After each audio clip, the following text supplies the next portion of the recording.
people and show up in who they are. And again, Pastor, just the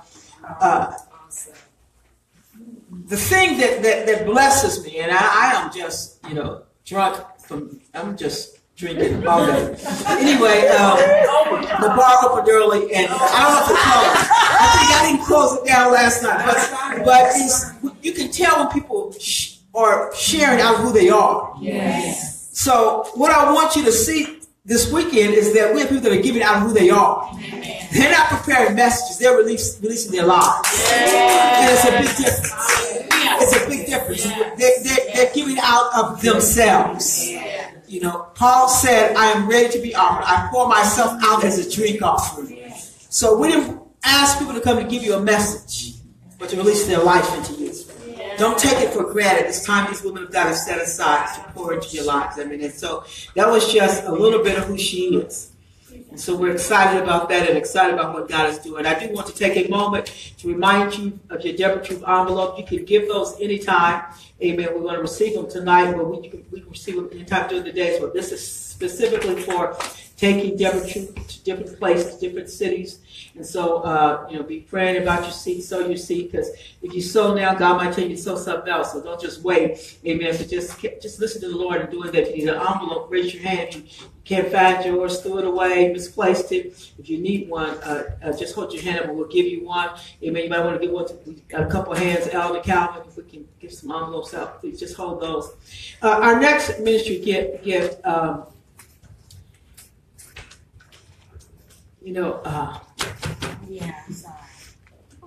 Grace is so special to me. Oh, she is special. And I don't think that we've ever had a Deborah. She started this walk with us. I don't think we've ever had one without her. And when it's followed on her birthday, it's followed on times and seasons when she's doing some things with her mom now. But she makes because she's committed, and she's committed relationally, and it's never about money. It's never about, she holds a place in my heart. Yes. So I'm always honored when she comes and honored when she shows up. But I'm just honored to be able to call her friend and sister. I am so blessed by who she is in God. There are things about her that I know. There are things about Pastor Sabrina that I know that let me be able to see them in real time, be who they are. Yeah. And so there are people that see the ministry side. We get to see the life side of each other. Through our kids and all the stuff that you go through as parents and ministers and pastors and leaders. Amen. I know the other side of the story. Yeah. And so it is such an honor for her to come this morning and to pour her leadership life into you. So I'm going to ask, amen, Apostle Grace to come now. Amen.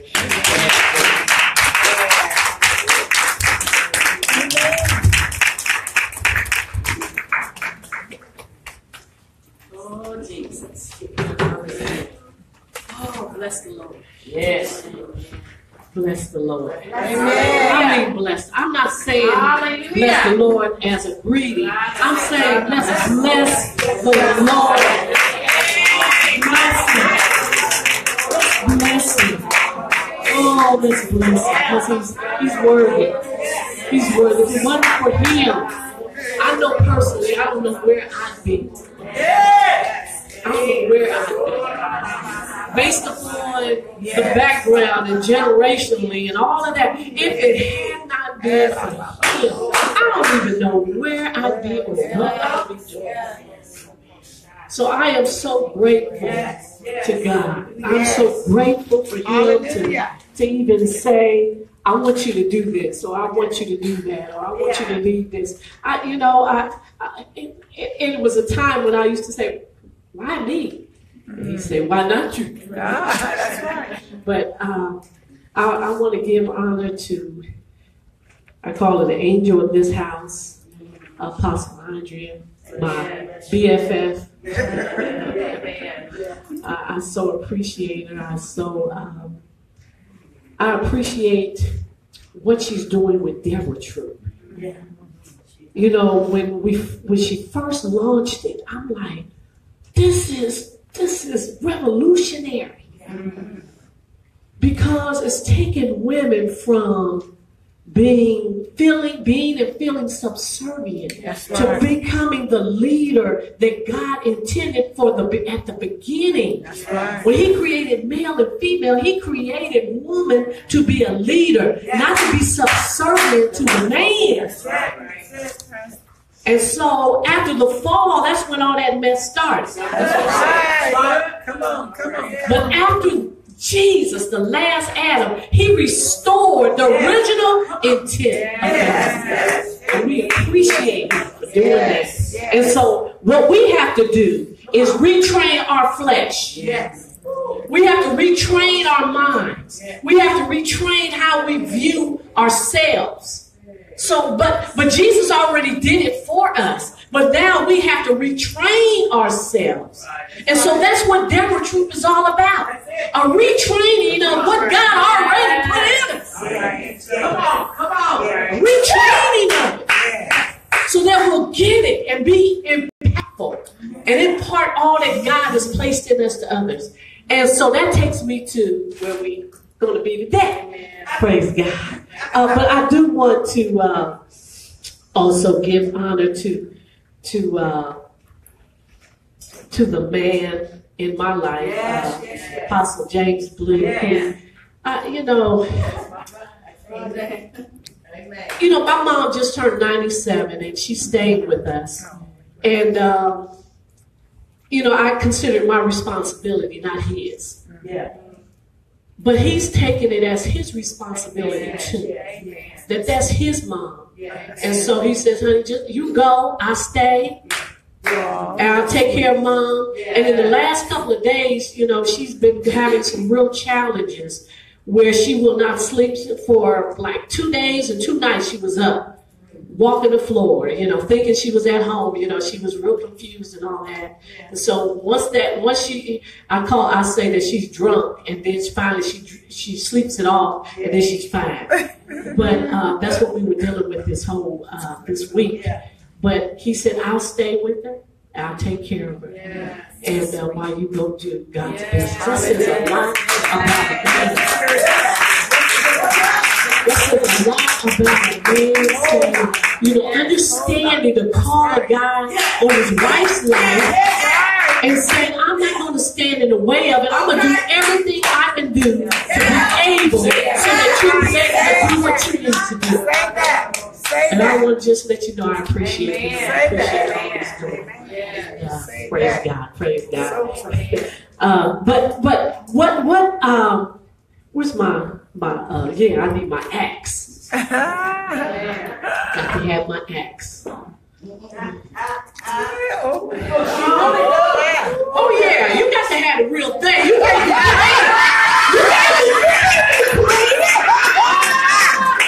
have the real deal. Because if I don't have the real deal, you won't get it. I want you all to consider yourselves as axes. What do axes do? They cut. They take, like what'd you say? Get to the root. They go through paths and they cut down pathways that they can go through. They use the axe to do that. They go to places where the axe can go places where nobody else can go. Uncharted territory. An axe. Think of you as an axe. Come on. Ooh, that's great. An axe. Yeah, we can do so much with an axe. Being an axe. Chop down old mindsets. Chop down old ideas. Chop down old thought processes and old ideas and all the things, old sins and all those old stuff. But then we can hew it out. Yes, hallelujah. Get to the new places in God. Are you moving right? You have your liberty. New places. New places. Yeah. But the thing about the axe, being axes, we need to be sharp. Yes. We got to be sharpened. Iron sharpens iron. Iron sharpens iron. You can't take paper and try to sharpen this iron. It's not going to happen. You're going to cut the paper. You're not going to have any sharp. But see, when you have an axe and you want to use it properly, it has to be sharpened, because a dull axe will not be able to cut properly and cut through situations and circumstances and things. It cannot do that. You can't be a impactful entrepreneur if you have a dull axe. That's right. Because you are not going nowhere. You're not going to be able to penetrate the enemy's territory if you've got a dull axe. You gotta be a strong, sharpened axe. I love that Pastor Sabrina talked about vision. Yes. That was so important, because when you write the vision, you read the vision, and you run with the vision, and once you run, you got to know where you're running. And sometimes you need some help. You know, because sometimes as you may read and write and read the vision, but then you say, okay, so I'm going to run with it, but I don't know if I have everything I need to be able to be successful in running with that vision. That's where we come to mentorship. The necessity of mentorship. Because with an axe, if it's dull, you need somebody that's going to sharpen. That's like I said, it can't be paper. It can't be on a low level. You can't be on a low level and get sharpened. You can't pull somebody from a low level and expect them to sharpen you. A lot of times you can't deal with your buddies and friends and they're still in a place and you want them to inspire you or help you, and they're not in a place to do that. They cannot. They're paper. That's right. They're paper. They can't help you. That's good. Oh, Jesus. That's right. Yeah. Iron sharpening iron. That's what we are. Iron sharpening iron. One of the things that this thing keeps going on. As iron sharpens iron, so one person sharpens another. Proverbs 27:17. If the axe is dull and its edge unsharpened, more strength is needed, but skill will bring success. In other words, if this axe is dull, it's going to take more strength to be able to do what I need to do. I need somebody that's going to sharpen this so that I will be. When you when you at the top of your game, nobody can say nothing, nobody can do nothing to keep you back. When you at the top of your game. But see, when we run with the vision, we have to have people in our lives that God sends. And has anybody that God has sent, that you sent, he sent to you and you sent them away from you? Is there anybody that you can think of? Wow. That God, maybe because they didn't say it right. Well, maybe they said that, you need to clean up your act and you didn't like the way they said it. Come on. They weren't nice to me. No, listen, let me tell you something about iron sharpens. Listen, when iron sharpens iron, have you ever seen them when I don't know what they call it. Sparks fly. That's right, sparks fly. That's right. They fly. That's good. So it ain't gonna be pretty, but when you get done, oh my God, the sharp. Oh, Jesus. I have some handouts in I want us to do an activation with this, but I have some handouts I'm going to give you later that will cover a lot about mentorship that I'm not going to be able to cover as I speak today. But I want you to know that it's so important not to repel people that God puts in your life to make you sharper and stronger and wiser. Psalms 1 says, what does Psalms 1 say? It says, blessed is the man or the woman or the leader that walketh not in the counsel of the ungodly, nor standeth in the way of sinners, nor sitteth in the seat of the scornful. But his delight is in the law of the Lord, and on it he meditates day and night. And then, after the end, he shall be like a tree planted by the rivers of water, constantly being nourished by the word, the water of the word, constantly right there connected to God. Oh, Jesus, I'm telling you, when we understand that as axes, we have to be sharpened. Yes. We have to be sharpened, and God sends people. You say, some people say, God teaches me, Holy Spirit, God teaches me everything I need to know. I don't need nobody. Anybody ever said that? Yeah. No, y'all didn't. You all are leaders. No, you all didn't say that. No. But I'm just saying, Many times. some people don't want to allow God to send people to them, to sharpen them, to make them stronger, wiser, better. When I think about the people in my life that sharpen me, if I were to listen to myself, I would have never allowed them to come into my life.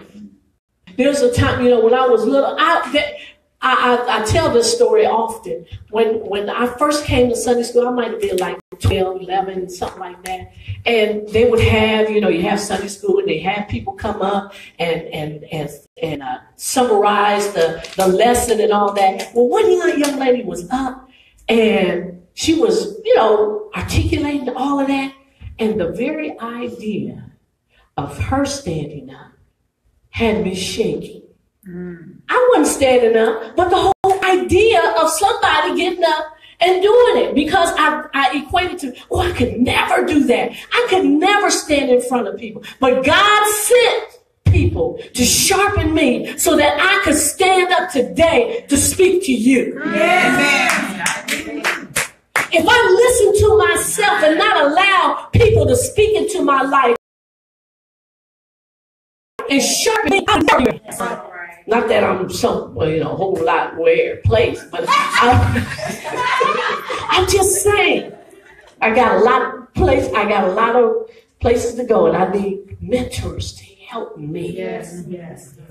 Because it's not about me, it's about what God put in me. One thing about mentors is this: they already understand you have the capacity. I think Bishop Bush mentioned that last night about having the capacity. It's not that you don't have the capacity. God already put everything in you that you need. Yes. It takes somebody to come and say, I see it, and I'm going to pull it out of you. Yes. It's like this room. When I came here last year, the room was this way. Yes. This way. Yes. You had Apostle Andre had the vision, or somebody, if it wasn't her, had the vision of saying, wait a minute, let me look. Yeah. If we moved it this way, we have all this space, and then have more space for people to be in. That's right. Yeah. Did it move the building? Did they expand the building? Wow. The capacity was already here. The capacity to do it was already here. It took vision to see that it could be done. another way. And so God sends mentors in our lives to show us it can be done a different way and a better way. And so as this changed, I said, ooh, when I came in yesterday, I said, wow. It opened up the room. Mentors open up you. It expands you. Expands who you already are. And we're, some things in our lives are dormant. They just, there. God has already put it in, but because we don't understand necessarily or know necessarily how it should come out or what we need to do or that we can do. But then God sends people in our lives to begin to expand and change our way of thinking and utilizing our capacity differently. How about that? How about that? I want to tell you a story because I want to how this works, and I'm going to give you the handout. I want to tell you a little story about, it's a true story too. Some of you may have heard it. The rogue young elephants. Have you all heard about that? How in Africa, South Africa, in one of the animal preserve parks, there were too many elephants, too many. And so what they decided to do was to take the younger elephants, they tried to take most of them to another park. Well, what happened was, when they tried to get the big ones, they didn't have a harness big enough to move them. So they said, okay, we'll just take some of the males and then some of the younger ones to this park. So they did. And so the funny thing happened, that they noticed that these rhinos were being killed. Rhinos, anybody seen rhino? First they thought it was poachers. They said, nah, it couldn't be poachers because poachers would have taken the horde, and, did some other things, shot them. But these were not like that. So they was trying to figure out what was going on. So they put cameras out and they realized that it was the young elephants. The young elephants that were killing the rhinos. I said, why was that? Well, these young rhinos' testosterone was at a high level. They didn't know how to reel it in. And so they were just running buck wild. You ever see anybody run buck wild? Yes. Running buck wild. And so they said, well, let's try this. Let's try to make a stronger harness and bring in these older elephants. That's right. As soon as they brought in those older elephants, those younger elephants, they said, the older elephants, mark their territory, did what older people do. So, not what they used to do anyway. Yeah. Come on. That's good. That's right. But the older elephants began to rein in those younger ones and began to cause them to be under control. Yeah. Now, when Pastor Sabrina gave the scripture talked about vision, in Proverbs 29:18, it says, where there is no vision, the people perish. But he that keepeth the law, happy is he. It says, where there is no revelation or prophetic vision, they run wild. They're scattered. That's what happened with these elders. They had no vision. They didn't know who they were. They didn't know what they were supposed to do. All they knew was that they needed to do something. And so they ran wild. As soon as those older elephants came in, they became mentors to those young. So if it is in nature the same, how can it not be? Come on, that's powerful. In humanity.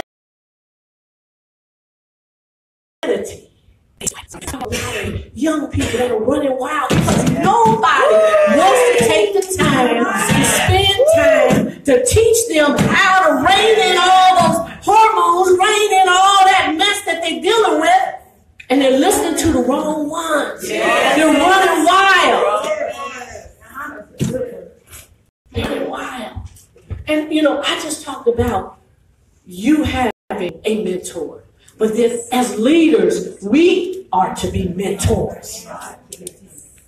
We are to get out of ourselves.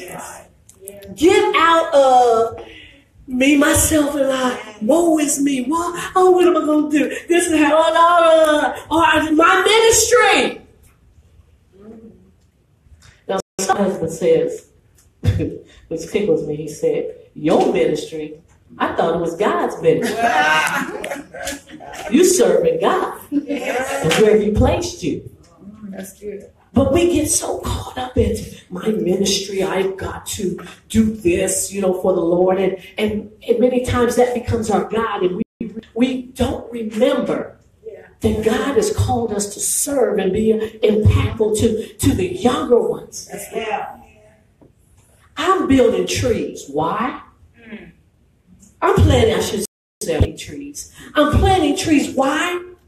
So the next generation will have shade.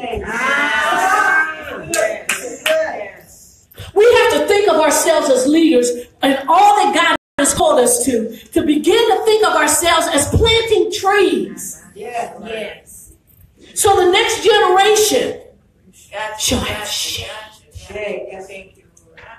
And then they plant trees. For the next generation. We talk about standing on the shoulders of our ancestors, shoulders of those that have made their mark and standing the test of time and opposition and all of that. And we stand on their shoulders. Some people don't want nobody stand on their shoulders. We have to be impactful. And not only do we need mentors to help us do what God called us to, but we've got to be mentors. That's right. So we're reaching up. That's right. But then we reach down. Yes. And pull up. That's right. Oh, Jesus. That's right. Thank you, Jesus. That's it. Oh, Jesus. Everyone needs a role model. Everyone needs somebody that they can begin to see and say, you know what? I need somebody to push me. Yeah. Yes. Because leave it to me, I ain't going to push myself. You can't really push yourself, can you? You can't really push yourself, can you? Can you? Not really. You can't push yourself. You need somebody to push you, and you need somebody to reach out and pull you. That's good. And see, that's what mentors do. Mentors are not there to be friends with you. That may come out of, but that's not what their job is. Your job is not to pacify you. Your job is not to say, you did such a good job, and they did a mess, made a mess. A mentor is saying, you know what? Oh. You know you wasn't supposed to say that. Okay. Oh, we usually you need to smooth it. I'll stay back there. That'll be usual.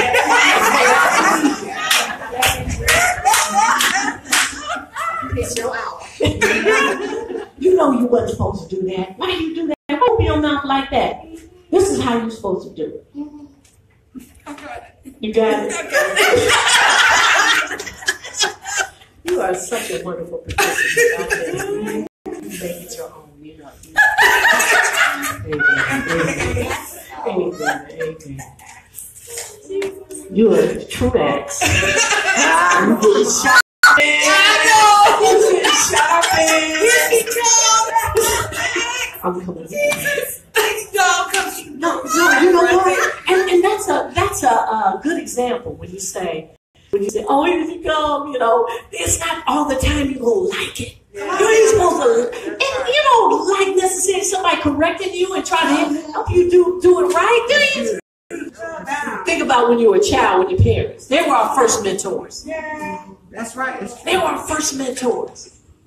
And did you like what they told you? No.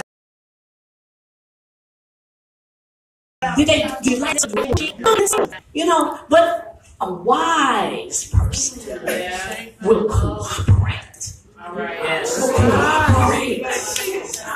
And not wear their feelings on their shoulders. That's right. Not wear their feelings. Listen, if you know somebody cares about you, or even halfway care about you. Halfway care. That is a halfway, they have but their wisdom and their expertise, you need. Yes, that's good. That's good. If you're an ex, and you want to be won by the Holy Spirit in the direction that you called in, and you want to be able to cut, and be sharp. Yes. And you say, Lord, send who I need. Send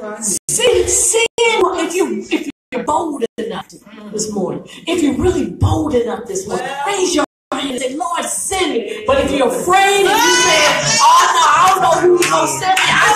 I don't know what color it might be. I don't know if they male, female, or she-male, or whatever. I don't know. What the heck,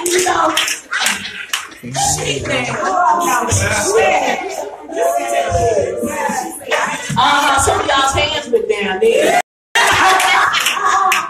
But you know what? I'm telling you, because iron sharpens iron.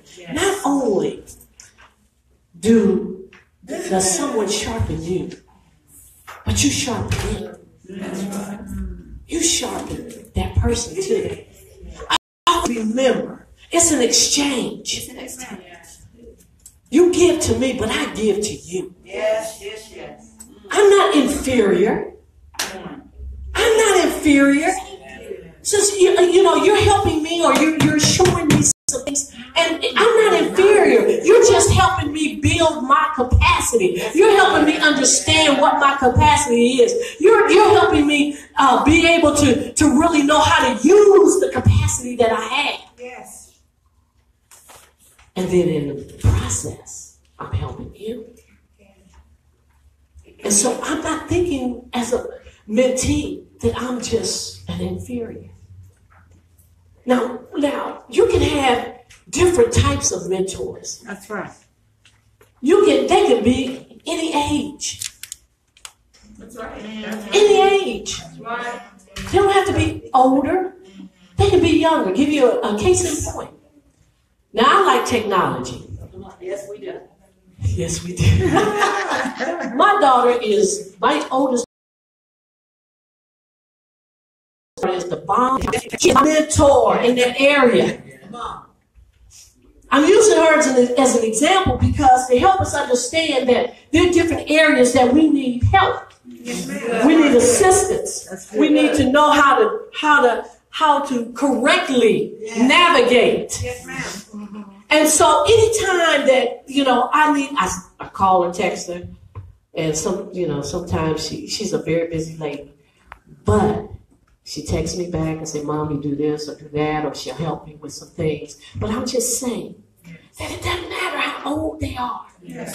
It's you understanding what you need. Come on. That's good. And see, that means that you have to understand you. Yes. And what God has called you to. Yes. And then you begin to look. Did we finish that exercise about you raising your hand and saying, Lord, see, when I say she there, y'all was again there. See, if God sends her, then He knows what He's doing. Yes. Just because they're confused, Remember I said iron sharpening iron. Just because they're confused does not mean they don't have something to offer. See, we disannul people because of their lifestyle or who they are, what color they are, and all of that. What country they're from, their culture, and all of that. We disannul them because of that, because of prejudgment. And God is saying, I don't want you to prejudge. I know what to do and who to send you. Trust me, said the Lord. Trust me and who I'm sending to make you better, more impactful, and be able to impart to those that I called you to. That's right.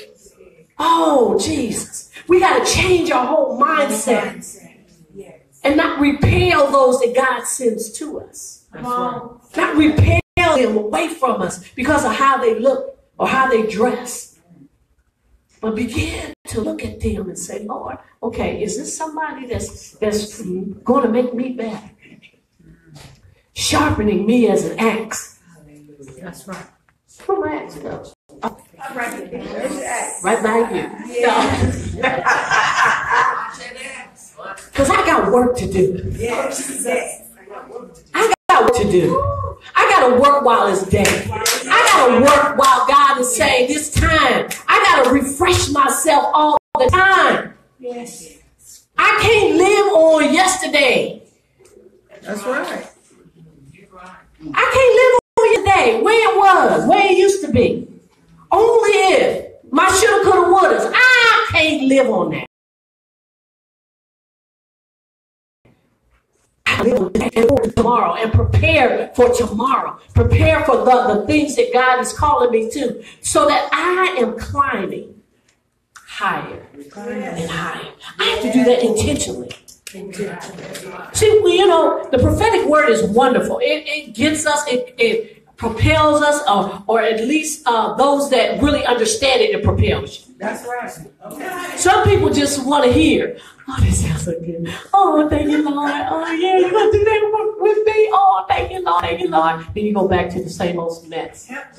Instead of saying, Lord, okay, show me my responsibility in this. What do I need to do? What is my responsibility in order for this to come to pass? And so as we are axes, I'm going to cut my hair. Don't want to cut this hair. No.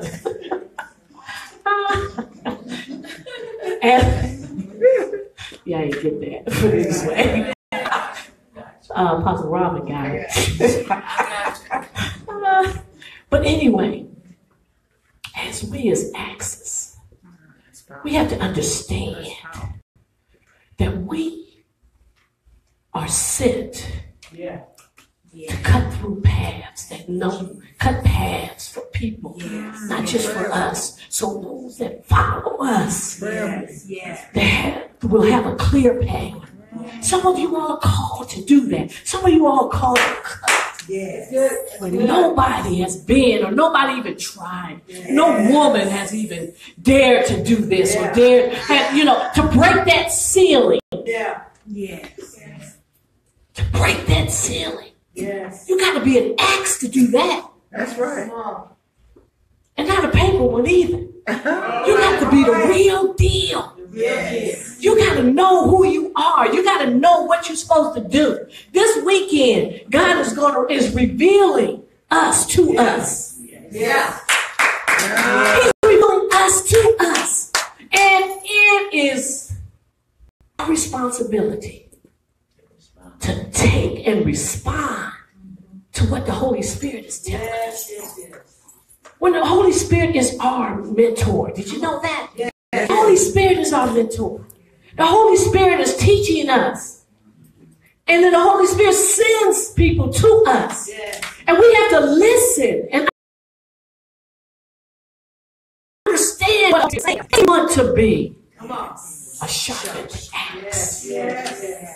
But if you want to be just as dull and boring and and something my husband said, I had to quote him. He said, the angels, God assigned angels to you, and they all bored. They sitting waiting on you to, when they do something, even if you don't make a mistake, do something. I'll help you. I'll help you. If you around and, doing their nails and yawning and Lord, wait, send us to somebody else, please, so we can do what you called us to do. Wow. Instead of sitting here doing nothing. We weren't made, the angel said, we weren't made to do nothing. We weren't made to do nothing. Yeah. We were made to be helped. We were made, even if you make a mistake. Some people are so fearful that they'll make a mistake. It's okay. Tell yourself now, it's okay if I make a mistake. It's okay. It's okay. God's got you. God's wise enough to say, I know you made a mistake, dummy. No, he wouldn't say that. He wouldn't say that. He would just say, when you listen to me, here's how I want you to proceed and learn from this mistake. It's powerful, more powerful to make a mistake and learn from it than not to even try and don't make any mistakes. You go further when you make a mistake. And then once you make the mistake, you say, you know what? One thing I did learn, not to do that again. Or I know how to do it better. Yes, God. Or don't even go down that path. Right. But then you become wiser. God wants to use us women in this time. We got some crazy things going on in our world, in our country.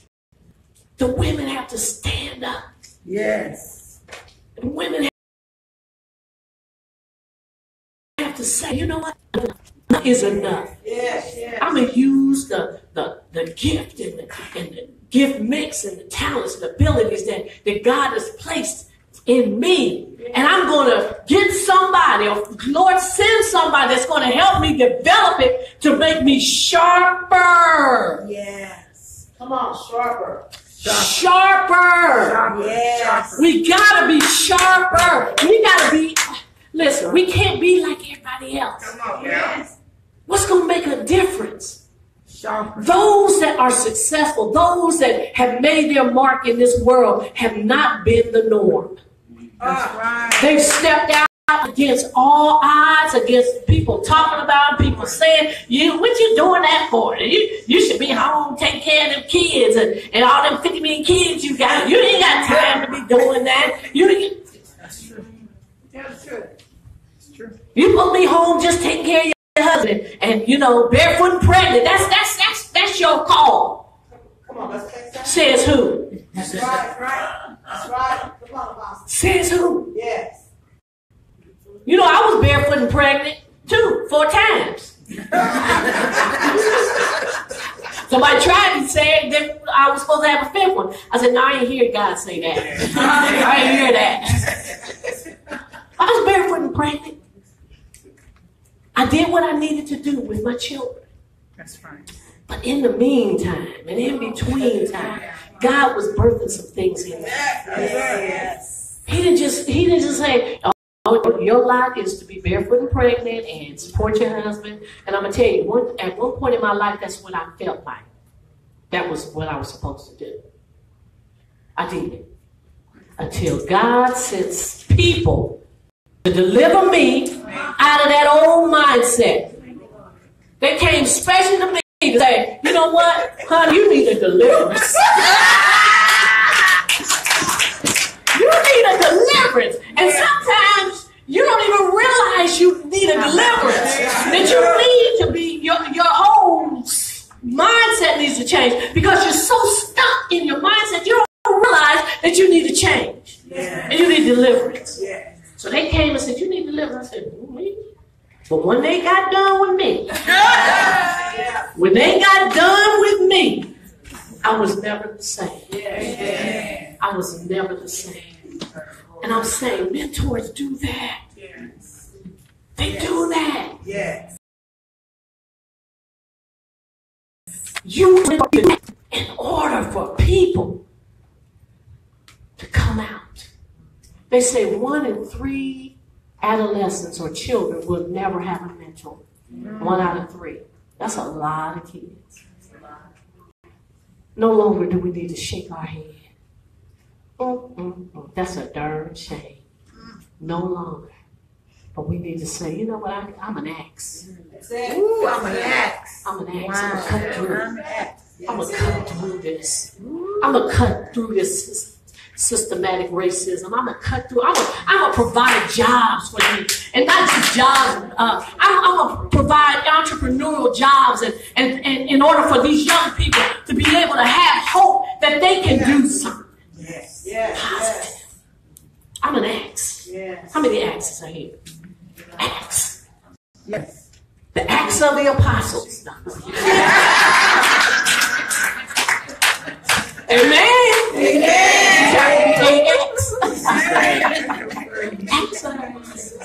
I'm telling you, I'm excited about what God is doing with them.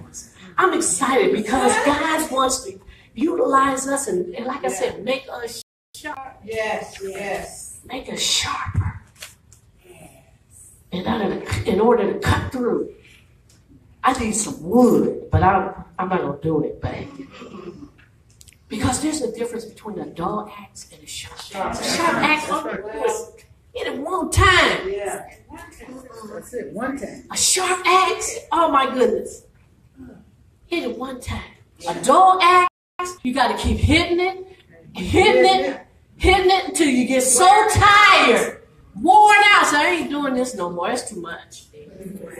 So when you find yourself like that, say, you know what? I need some help. I need to learn how to do this better. I need to learn how to do it smarter. In order for me to be sharp, I need some help. Yes, Lord, yes. Don't be too proud to say. Don't be too proud to beg. Okay. Some of the young ones don't know about that. I ain't too proud to beg. You got what I need, and I'm gonna start. Some things, you need to get videos and tapes of people that have been where you want to be. That's right. There's so many different ways. You don't necessarily have to be in their face or they're in your face. There are other ways. That's right. Many ways. That's right. Yeah. I decided I want to learn the piano. I've been wanting to do that for years. Yeah. Wow. Because the worship and the piano and all that, and so I figured out a way to get a mentor. Come on. Online. Online. Teach me what I need to do. I know a little bit, but I don't know enough. I'm not going to get on that piano there and try to play anything. No. I'll be dull. I need to be sharpened. And so I decided to do that. See, there are many areas. It's going to sharpen my mind, because music does that. It builds synapses in your brain to make you think better. It's a proven fact. So in that respect, I'm going to do that. And I started doing that. And so there are things that you need to do. Don't just think you got to find somebody. There are books about people that are doing some things that you want to do. Get their books. Yeah. Get their videos, tapes. There is no excuse these days. No excuse. In the days of technology and the internet and all of that, there is no excuse. If you want to know how to do something, go to YouTube or Google it. No excuse. God, see, the ungodly know that. Right. We that are godly have to know, as the sons of Issachar said. They knew the signs of the times and what Israel ought to do. We as Deborahs need to know the signs of the time and what we ought to do to be sharp. Yes. Sharp Yes. as a tack. Tack sharp. Yeah, they are. Very sharp. But I'm going to give you this. Since you all are axes, next 5 minutes, I'm going to give you, where are they, man?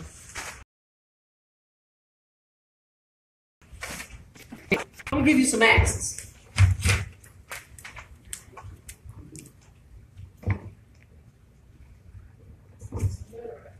This represents you. Okay. This represents you.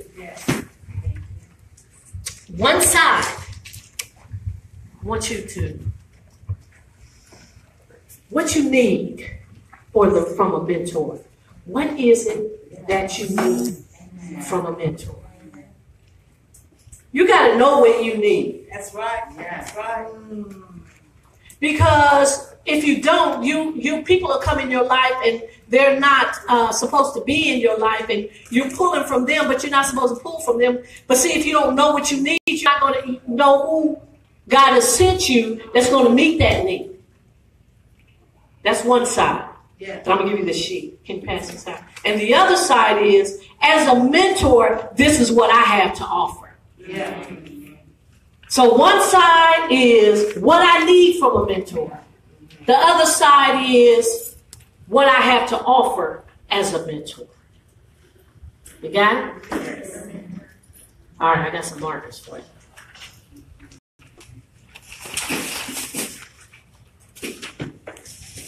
Amen. Amen. Amen. Thank you, Jesus. Thank you, Jesus. Thank you, Jesus. I want us to take just a minute before you start writing. And I want you to change. And I want you to say, Lord, I want to be sharp. I want to be sharp. I want to be that axe. I want to be that axe that cuts in areas. That you call me to. Lord, I want to be that sharp axe.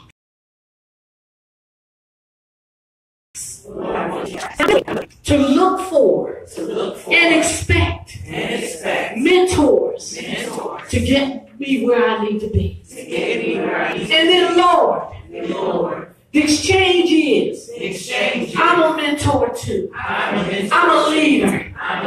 I'm called to lead and mentor others. I'm called to plant trees so others can have shade, the next generation. And so, Lord, show me what I have to offer so that I will not miss the opportunity to minister as a mentor to others. And those that you send, I will not miss those that you send. I will not miss those that you send. I will not miss those that you send to me. I will not miss those that you send for me. And I will not miss those that you send so that I will be a blessing to them. So Lord, reveal to me all that I need. Lord, that even the things that I don't know that I need. And Lord, show me my strength. The things that I can pour out to others. Show me, Lord. And as I write this, I'm an axe. I'm going to do the acts of the apostles. In Jesus' name. So I want you to take this time right now. Just follow the directions on the sheet that you have. One side is, and the other side is for what you can give. Sometimes we just think about what we need, but God has called us. That's right. To give of ourselves for His glory.